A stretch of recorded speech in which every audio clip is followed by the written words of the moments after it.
Hi, this is Ryan B from Underground Reptiles, and for a while now, most of you guys know that we breed quite a few of our own geckos, especially Rhacodactylus. Well, today I'm going to show you a little bit of our new gecko breeding facilities. We've upgraded and updated a lot of our equipment and how we're doing the breeding here, as well as a lot of new stock available in our breeding facilities. I'm going to show you today some of the stuff that we breed, give you some tips and insight on how we do it, and then also I'm going to show you a few projects that we plan on doing for you guys in the near future. So come along with me and I'll start showing you guys some of the things that we're breeding here. One of the first things I'll show you guys is our Rhacodactylus leachianus. These are the giant leachianus geckos. These are one of my favorites by far. This right here is a beautiful high pastel colored Nuana male. Okay, this is one of our main breeder males here for our leachianus. Most of you guys know when you purchase a Nuana leachianus gecko, this is the dad for most of those geckos that you see there. Gorgeous animal, pretty good temperament on these guys, a lot of fun, and believe it or not, fairly easy to breed. The hardest thing when dealing with the leachianus geckos is waiting for the eggs to incubate. They're a little bit longer incubation time than most of the others. Here's a really nice looking female that I have here. Another high pastel colored. When she's all fired up, a lot of this white that you see in here actually becomes more of a pink color. And as you guys can see in most of our setups today, it's a fairly basic setup. We use paper towels to line the bottom of the container. We have some branching in there, and then if you look back here in the far back corner, you'll see a lay box for them. It's got a mixture of moss and some other substrates in there that they'll go in and they'll lay their eggs in. Now, sticking with the leachianus geckos, I'm going to show you guys as well another leachianus gecko. This is a future project that we're working on here. These are our Mount Kogus, or Mount Kogis, some people pronounce them. One of my favorite geckos. It's one of the largest of the leachianus geckos. As you guys can see here, these guys are only about a year old. Now, leachianus geckos can take anywhere from 3 to 5 years before they're ready to start breeding and producing themselves. In the meantime, I keep them together because what's really important for leachianus geckos is that they bond together. One big problem that people have in trying to breed them is they'll purchase any two geckos and put them in the containers or cages together and hope that they breed. Well, with leachianus, it's not as easy because a lot of times they can become aggressive with one another, even males and females. These are a sex pair. This is the male here, and that's the female down there in the corner. And we also give them a lay box, not that in the hopes that we know they're not ready to breed yet, but also those lay boxes, because they hold moisture very well, keep the humidity levels nice and high inside these cages.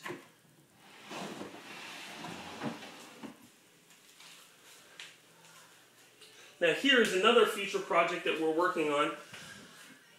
As you guys can see here, we have a heated rack system. Now these rack systems here and over here, as you'll see, are non-heated. These are heated because we have a different type of gecko in here. These are what's called Nephrus. These are Wheelerized, or also known as knobtail geckos. Now knobtail geckos are not particularly fond or as easy to be handled. They tend to stress a little bit easier. They tend not to like to be handled. And as you can see here, when you irritate them, they'll raise that tail up. They'll start moving it back and forth. That's kind of like a defense mechanism. It's kind of trying to lure you away from their head or from the rest of their body. That is a female Wheelerized. Here I've got the male paired. Now Wheelerized geckos, it's also important to note that we keep them separate except for periods of time when you put them together after cooling for breeding. Here's one pair in particular that we have put together. This is a nice Hypo levis. This is a Nephrus levis. It's a smooth knobtail gecko. This is the male here. Oh, don't want him getting out. We've got him paired in here with a normal levis female. And there she is. Now the levis like their sand a little bit more moist and damp. And the reason why, as you can see here, is they're a bit more of an excavator. Those guys tend to stay on top. These guys will dig tunnels all throughout their box. And I've got some more in there as well. Now over here, before we get back to our Rhacodactylus geckos, I have another type of New Caledonia gecko. This is called an agricolae gecko, or agricolae. This is Urodactylodes agricolae. This is our female here, and this is our male here. Now, a lot of people, when they first see these geckos, assume that these must be babies, but in fact they're not. These are full-grown adults. Okay, very neat little gecko, great temperament. Not a very fast or active gecko, even though this one's trying to make a break for it. These guys are great. If you get up closely, I don't know how close the camera can view on this, they have a weird type of scaling on them. It's almost highly, oh, sorry there. It's very separated look to them. The scales are much larger, so they're much more distinct. It looks like a bunch of large scales kind of glued on top of the animal. Really neat looking gecko. There's the male there, you see? And these guys also have a nice little lay box, some branching in there. Okay.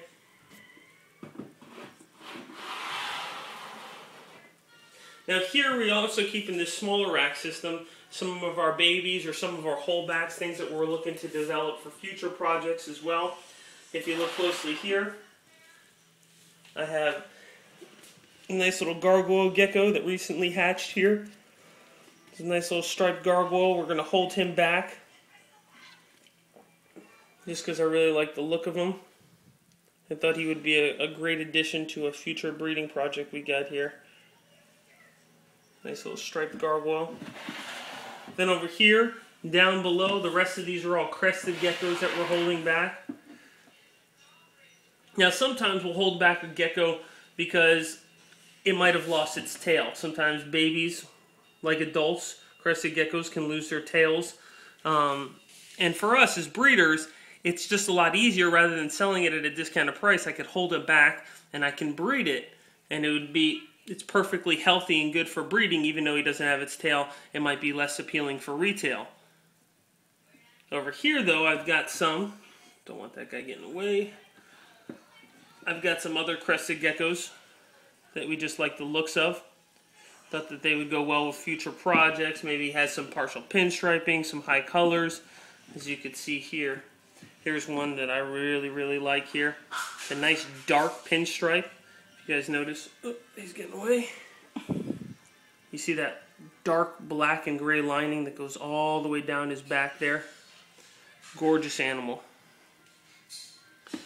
Now again, you're looking in there, you see some containers with moss and substrate in there. Again, remember that's to keep humidity levels high inside the cage. You'll see some condensation along the sides. That condensation is there so that we can, so that the animals can drink. As you see over here, we use misters and spray bottles to help spray down the cages daily so that the animals can drink. You won't see water dishes in there because typically speaking, you're not going to see a Rhacodactylus gecko, even the Nephrus geckos, they're not going to go over to a water dish and drink out of it. They drink condensation that forms on their hides or on the branching or on the sides of the containers.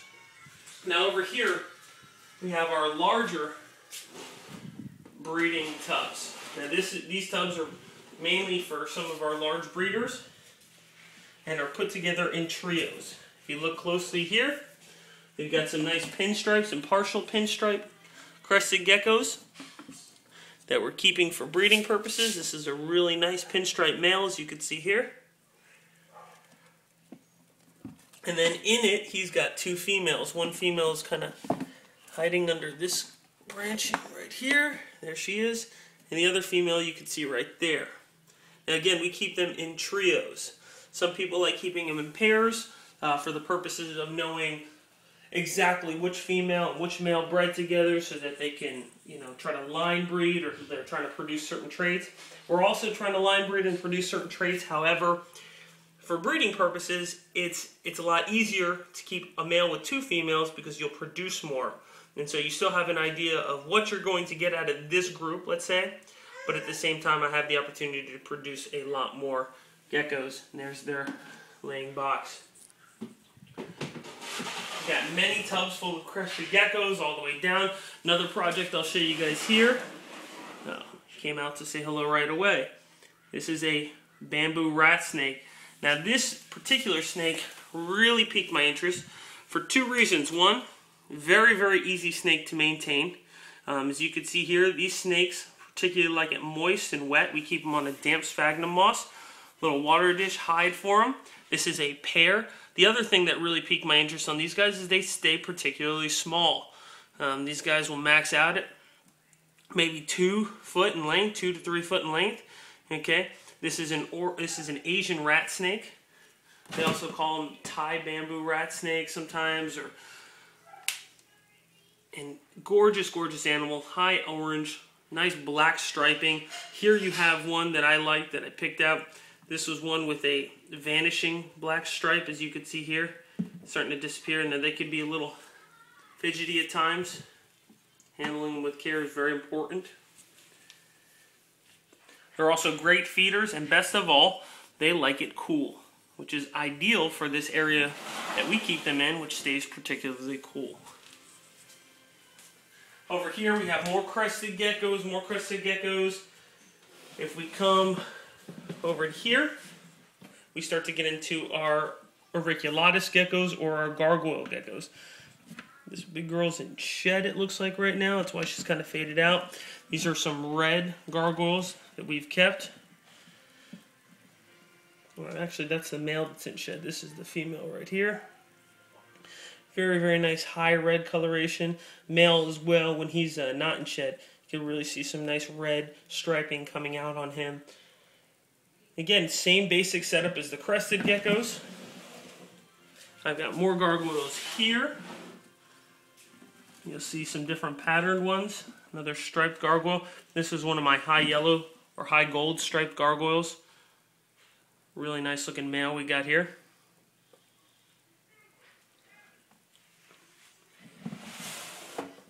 Also some other projects besides the bamboo rat snakes. We also work with hognose. These are western hognose. So you can see here, another great snake we like keeping. These guys like being kept a little bit drier. We keep them warm with heating pads and things of that nature. This female right now, she's in ovulation. As you can see, she's a little bit thicker. She produced for us last year. She produced a great clutch for us. Believe it or not, with that little tiny male, he does the job. Finally, we get to one of my favorite geckos, and that is the chihuahuas. This is another form of Rhacodactylus gecko. These are Rhacodactylus chihuahua. Now this particular pair, and that female is running from me, a little bit more fidgety at times, but great, great temperament, not aggressive. This particular pair is a red pair that came out of Europe. This is a European bloodline. These are mainland chihuahuas. Now some have said, well, in Europe they don't really differentiate between mainland and Pine Island. They tend to mix them. That's the case, you know, may it be, but as far as we know, these were sold to us as mainland chihuahuas. These came out of Europe once again. So anybody looking for fresh bloodlines, we have their offspring available. It's a great, great gecko. Some people use them to make hybrids. They'll do the chihuahua crested hybrids, which look fantastic. I personally like just the way the chihuahuas look all by themselves. Female's hiding back here. Let's see if I can get her real quick so you can have an idea of what she looks like. There she is. She's gorgeous.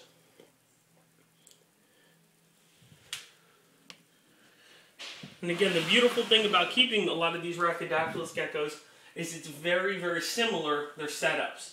They come from New Caledonia, very, very simple, very moderate climate there, high humidity. And so as you can see here, we have our cresteds, our gargoyles, our chihuahuas, we've got a few pairs of them, even our Saracenorums. Now as you guys can see here, if you look closely, actually I have a Saracenorum female in there, and she could be laying right now, so we're not going to bother her too much. Okay, but if you look even back there, try to pull it out where you can, you've got some. Now Saracenorum geckos, out of all the Rhacodactyls, are probably one of the most difficult to breed. I actually had an opportunity to talk to Alan Pesci about it one time, and even he said they're one of the more difficult Rhacodactylus species to breed. So if you're going to get into Saracenorums, just be patient. You know, there's some seasons we get where we don't produce a single one of them, and there's no rhyme or reason to it. We cool them down just like all the other ones, but for whatever reason, they just don't produce. This year, so far, we've had actually a lot of production from those females, and so hopefully it'll be a good year for Saracenorums. Now if you look, lastly, I'm going to show you guys here, we have some of our eggs that are incubating. This is just a few of the many that we have incubating right now. Everything from crested geckos, gargoyle geckos, chihuahuas, saracinorums. We have the leachianus geckos, eggs all incubating here.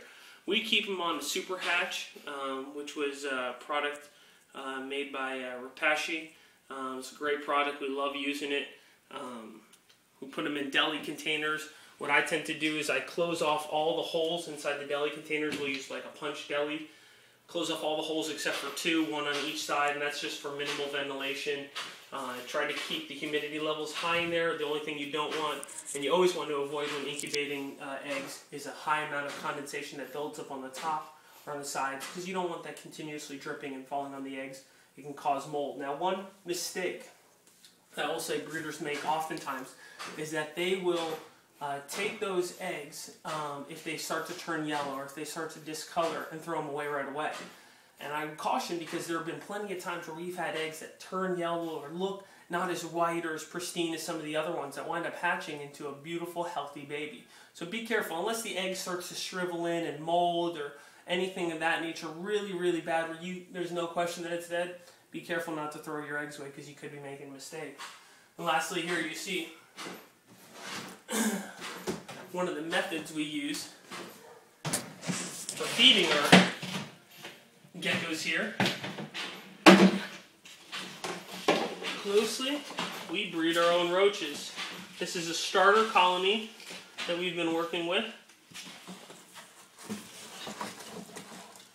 And as you can see there, it's a newer colony. We have some other colonies that we work with, a little bit more substantiated. But this is a new colony we just started with. And these roaches make great feeders, easy to breed ourselves, so there's minimal cost. And lastly, I hope you guys enjoyed very much coming along with us, checking out some of our gecko facilities here, the breeding. Hope you're inspired, hope you want to breed, hope you want to buy a lot of our babies. We thank you guys so much for continuing to follow along with our videos, and we hope you're blessed. Thank you.